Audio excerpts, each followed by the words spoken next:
2025년 6월 25일 재팬타임스는 중동 전쟁으로 인해 중국이 지역 내 전략적 영향력을 상실하며 무력감을 드러내고 있다고 보도했다. 이 사태를 깊이 분석하려면 단순히 이란 이스라엘 갈등으로 축소해서는 안 되며 보다 복합적인 지정학적 전략을 전방위적으로 살펴봐야 한다. 2025년 6월 13일 이란의 PhD 핵시설에서 발생한 일련의 의문스러운 폭발은 텔아비브와 테헤란 간의 격렬한 충돌을 촉발시켰다. 그러나 이 전쟁을 단순히 핵보복이나 이슬람 내부의 종파적 적대감으로만 해석한다면 지정학적 깊이를 놓치게 된다. 영이 뒤에는 이란과 이스라엘이 싸우는 것뿐만 아니라 중국이 자신이 게임의 규칙을 정했다고 믿었던 중동판에서 통제력을 잃고 있는 모습이 드러난다. 그리고 이 판을 뒤흔든 장본인은 바로 트럼프 대통령 밑에 미국이다. 중국은 오랫동안 중동에서 군사적 개입 없이 석유 인프라 외교 기술 영향력을 통해 전략적 지렛대를 구축해왔다. 미국처럼 군사기지를 두지 않았지만 오만의 근해 항구부터 테헤란을 거쳐 지중해까지 이어지는 신실크로드 이니셔티브로 영향력을 확대했다. 중국은 갈등에 개입하지 않고 돈을 적재적소에 투자함으로써 미국을 대체하는 새로운 질서 창출자가 될 수 있다고 믿었다. 그러나 전쟁은 이러한 환상을 산산조각냈다. 테헤란에 폭탄이 떨어지면서 이란에 대한 중국의 투자는 순식간에 갇힌 자산이 되었다.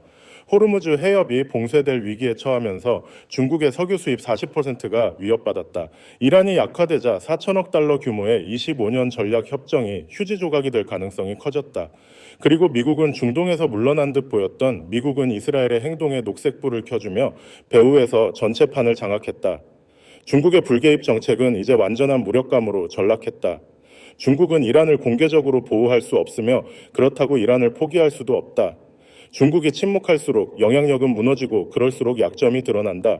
동맹 없음, 군사력, 부족 변동을 통제할 능력 부재. 중동은 더 이상 종교적 전쟁의 무대가 아니라 21세기 전략 전쟁터로 변모했다. 초강대국들은 군사력뿐 아니라 질서를 주도하는 본질적 역량을 겨루고 있다. 이란 이스라엘 전쟁에서 미국은 조정자의 역할을 되찾았고 원격으로 판을 조종하려던 중국은 무력하고 수동적이며 전면적으로 불리한 위치에 놓였다. 중국의 중동 전략 에너지와 인프라를 통한 지렛대. 지난 20년간 중국은 군사동맹이 아닌 에너지 경제 인프라 정치적 영향력 감시 기술 발전, 모델 설계로 얽힌 네트워크를 통해 중동에서 전략적 지렛대를 구축했다. 이는 미국의 뒷마당이라 불리던 지역에서 중국의 입지를 굳히기 위한 거대한 목표의 일환이었다. 첫째 에너지 지렛대. 중국은 세계 최대 석유 수입국으로 소비량의 70% 이상을 해외에서 조달하며 이 중 약 45%가 호르무즈 해협을 통해 수송되는 중동산 석유다. 서방의 제재를 받는 이란은 2021년 4천억 달러 규모의 25년 협정을 통해 중국의 전략적 파트너가 되었다. 중국은 할인된 석유를 받고 이란은 기술 인프라 국제적 암묵적 보호를 얻었다. 이라크는 중국의 세 번째로 큰 석유 공급국으로 바스라와 나시리아의 유전에 수백억 달러를 투자하며 전력 도로 건설에 자금을 댔다. 사우디아라비아와 UAE는 미국의 동맹이지만 중국의 매력에 끌렸다. 사우디는 위안화로 석유를 판매할 가능성을 열어두었고 UAE는 칼리파 항구에 중국의 투자를 허용했다. 이러한 에너지 지렛대는 중국이 미국과의 무역 및 금융 전쟁에서 협상력을 강화하며 위안화로 석유 거래를 성사시킬 경우 달러의 패권에 압력을 가할 수 있었다. 둘째, 인프라 지렛대. 신실크로드 이니셔티브는 중동에서 중국의 경제적 발자취를 넓혔다. 오만, 이란, 이라크, 터키를 잇는 항구 철도 산업단지는 중국의 글로벌 공급망을 강화했다. 그러나 전쟁은 이 모든 것을 취약하게 만들었다. 중국은 군사적 보호 없이 투자를 지킬 힘이 없으며 이는 전략적 약점으로 드러났다. 중국의 무력감 전쟁이 드러낸 전략적 허점. 중국의 전통적 전략은 전쟁을 피하고 부드러운 영향력을 통해 세계로 뻗어나가는 숨어서 때를 기다리는 방식이었다. 그러나 1973년 이후 가장 강렬한 중동 전쟁은 이 전략의 치명적 약점을 드러냈다. 중국의 지역 지렛대는 방어 능력이 없고 권력의 경성 요소가 부족한 취약한 네트워크였다. 중국은 이란 이스라엘 전쟁에서 진퇴양난에 빠졌다. 이란을 공개적으로 지지하면 기술 및 농업 파트너인 이스라엘과 충돌하고 미국과 직접 대립하게 된다. 반대로 이란을 포기하면 에너지와 신실크로드 전략의 핵심 축을 잃고 반미 국가들 사이에서 신뢰를 잃는다. 러시아, 시리아, 베네수엘라 등 반미 국가들은 중국의 장기적 지원 약속을 의심할 수 있다. 중국은 다방향 외교를 통해 균형을 유지하려 했지만 전쟁은 그들을 전략적으로 질식시키며 어느 편도 선택할 수 없게 만들었다. 군사적으로 중국은 중동에서 실질적 존재감이 없다. 미국은 카타르, UAE, 쿠웨이트, 바레인, 요르단에 걸친 군사기지를 보유하지만 중국의 유일한 군사 거점은 동아프리카 인도양의 상업 운송로를 보호하는 지부티 해군 기지뿐이다. 중국이 투자한 이란의 반다르 아바스 항구 이라크, 산업단지 터키 연결 철도는 방공망 원정군 동맹 없이 방치되어 있다. 전쟁은 중국이 투자만 할 줄 알지 투자를 지킬 능력이 없음을 보여줬다.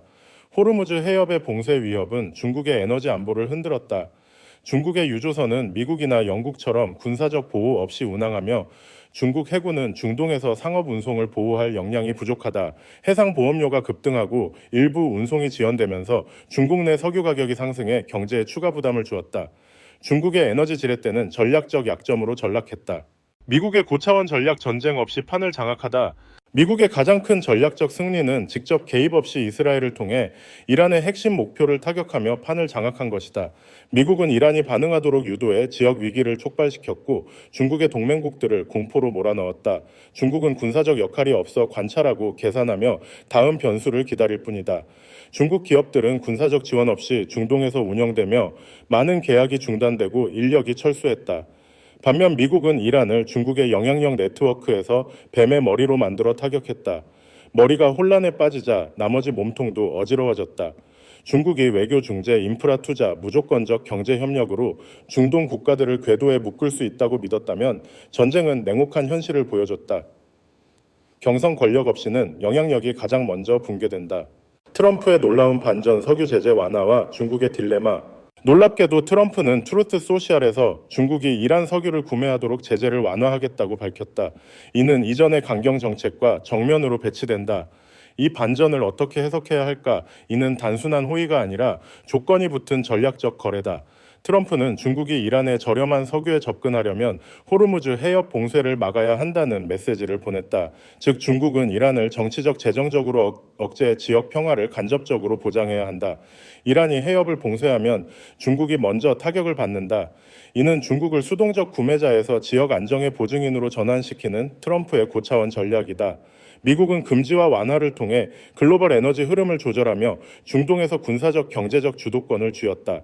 중국은 미국의 허락 없이는 이란 석유에 접근할 수 없으며 이는 중국의 전략적 위상에 심각한 타격이다. 중국의 남은 카드 역전 가능성은 중국은 여전히 중립적 외교를 유지하며 이란과 이스라엘 어느 쪽도 공개적으로 비판하지 않는다. 2023년 이란 사우디 중재처럼 평화 중재자 역할을 재개할 수 있다. 하지만 이는 상징적 역할에 그치며 실질적 안보 보장 능력이 없어 영향력이 제한적이다. 중국은 이란 석유를 할인된 가격에 구매하며 위안화 결제를 확대해 중동에서 통화 영향력을 강화할 수 있다. 사우디, UAE, 카타르와의 인프라 에너지 펀드를 통해 재정적 결속을 유지할 수도 있다. 이는 장기적으로 중국을 주요 에너지 소비 시장으로 유지시키며 생산국들이 불안정 속에서도 중국과 협력하도록 압박한다. 중국은 감시기술, AI 단거리 스마트 무기 드론 등을 중동 국가나 민병대에 수출해 비전통적 영향력을 유지할 수 있다. 러시아와 협력해 헤즈볼라 등 친이란 세력을 지원하며 간접적 영향력을 유지할 가능성도 있다. 또한 파키스탄, 지부티, 오만의 해군 기지를 확장하고 파키스탄, 이란, 터키와 합동 순찰을 통해 인도양에서 해상 안보 벨트를 구축할 수 있다. 이는 미국의 자원을 분산시키며 완전한 통제를 방해한다. 중국이 단기적으로 판을 뒤집을 가능성은 낮다. 하지만 중기적으로 다음 조건이 충족되면 가능하다. 1, 이란이 완전히 붕괴, 추후 미국이 정책을 변경하거나 인내심을 잃음, 셈 러시아, 이란, 중국, 반미연합이 강력히 재건됨. 결론 계속되는 초강대국 게임. 미국이 현재 우위를 점하고 있지만 중국은 생존을 위한 게임을 하고 있다. 패배가 확정된 것은 아니다. 중국은 고대 병법의 인내와 기만 정신을 살려 교묘하고 끈질긴 방역을 준비할 것이다.